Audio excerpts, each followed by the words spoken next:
Tua, and I think the nation is going to learn. This team is pretty good, and it doesn't have to necessarily be household name players. I love the Gink man.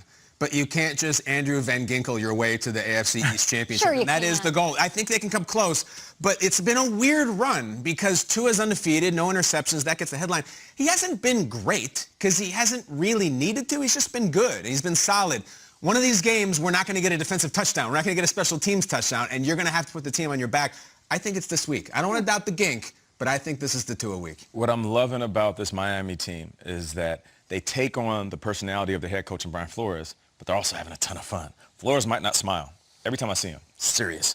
But on the sideline for the Dolphins, name a team that's having more fun. I'm just paying attention to their energy because energy is everything. Oh, I love that. If Drew Lock does suit up, it'll be the second time he takes on Tua. He lost to them when Alabama took on Mizzou in 2018.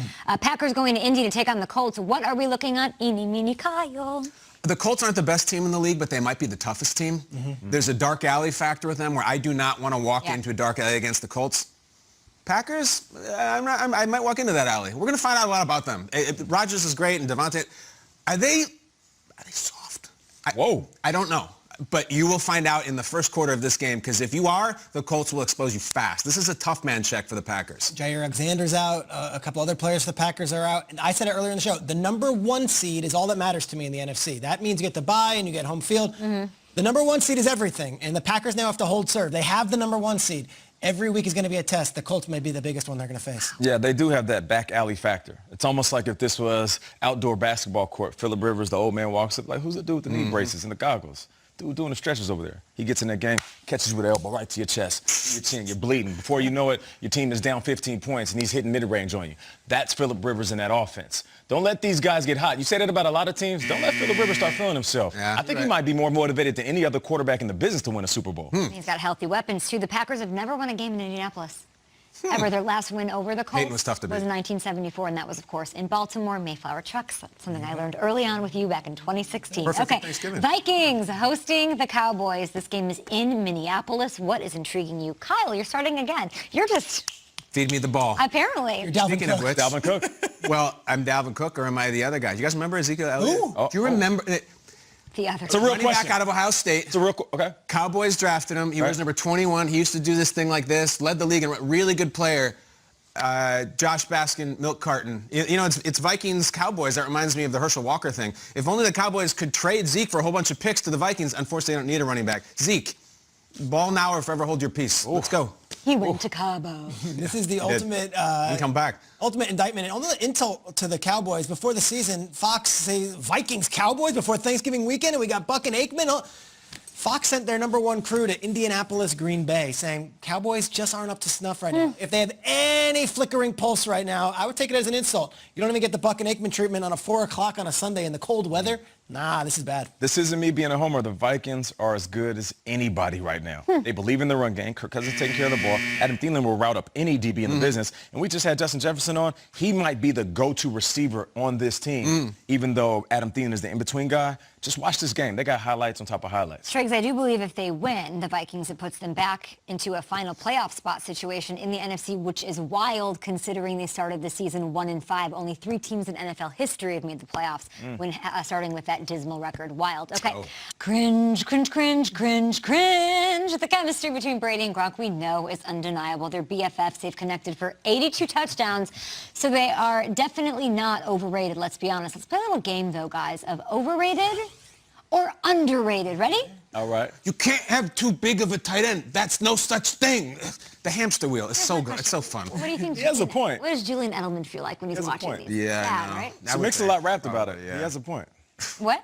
So Mix-a-Lot rapped about it. Oh, boy. Okay. There's that song about butts. Yeah, I know. It's good. Oh, yesterday we talked about for our clearing favorite that up. GMFB celebrity guest of all time, Police Academy star Steve Guttenberg Yeah. was one of them. Yes. Check out his kitchen in this photo here. Oh. So I ask you 3 gentlemen, Yes. is Guttenberg's kitchen overrated or underrated? I say it's underrated. Who has a pineapple just chilling in the background? Are you going to slice it? Is that for drinks? Are you eating it? Is there a luau coming? A whole ass pineapple back there. A whole ass pineapple. Oh, my God. I'm going to say overrated. I could have used a little upgrade on the cabinetry. I feel like that's a very 1980s, early 90s. Wow, shots fired. I'm going to shoot it. We keep on raving about his kitchen. Kyle, you're a home makeover type guy. Yeah, I like the open concept for sure. Open concept. I'll tell you why I think it's overrated. When I was looking at his place, I was looking for like a little ghost kid in the background. Oh, like 3 men and a baby. I'm like, where's the ghost kid? And that ghost kid is real. All right, we have another person back there. It looks like a lady, but there's no ghost kid who allegedly fell out of the apartment. How about Peter just teeing off on his cabinetry? I need a little upgrade. Hey, if we're raving about his kitchen, I've seen a lot of these home shows. I'm sure Gutenberg kid's got the Goots. Let's go, Goots. Police Academy money's real. Let's go. Have you seen him in the Avengers movies lately, Peter? I think Gutenberg is crapping out a living. We love him, but he ain't exactly Thor. We were honored. I don't know if nobody probably heard that we had Blake Shelton on the show. Yeah, right. We screamed it. On our show. No one knows that. Is Blake watching right now? Was on our show. Probably Here, not. I'd like to show you guys an image of him on his Cardinals scooter, which you guys ripped apart and dragged him for. That's him, GM, Steve Keim, head coach, Cliff Kingsbury. So is Blake Shelton's scooter overrated or underrated? Trey? Go ahead, Peter. I've been pretty critical on Gutenberg's kitchen. Just wait to hear me tee off on Blake Shelton's scooter.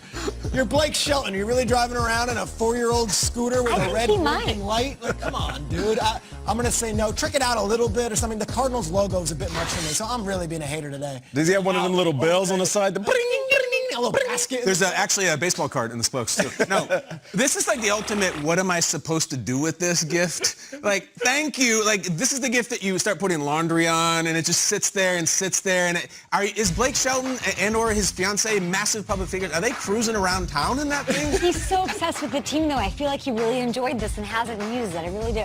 Where do you think he uses it? On his property? Sure, yeah. Or in on his town? estate? On set at the Go to the Boys, grocery who knows, store? backstage. I feel like Blake has a motorcycle. Does anybody know this? I'm pretty sure he seems like a motorcycle guy. Interesting. So if he has a motorcycle, why would you give him that? It's like if I had a Ferrari, don't give me a Hot Wheel. Yeah, don't give me the, It's a demotion. Yeah, it is. Sure. So I feel like I think he's going to regift this. That's what he's going to do. Oh, regift. He's going to regift this. So watch out, all friends and family of Blake and everybody that knows him in Arizona. Be ready over the next couple of years. Keep your eye out. He's going to regift this. Larry Fitzgerald's like, I don't want this thing. Larry's like, what? Want to do one more? Yeah. Let's do it, guys. All right. We know Saints quarterback Jameis Winston. Please, if you guys show this, I'm leaving. Yeah, please, show it. Don't show it. You know what he likes to do with his fingers? Oh, my God. 2017, this is with the Buccaneers after the Saints win over his former team in Week 9. Is eating W's overrated or underrated? What say you? It's the ferocity that he eats it with, too. It's so fast. And I actually think it's underrated because it's back now. He brought it back. It's cool. It's like, Nate, you were talking to Riviero. The Carlton dance becomes cool after people laughing at it. I think it's kitschy and back and cool and ironic, and I'm into it. Agreed. Lisa Turtle did the crutch.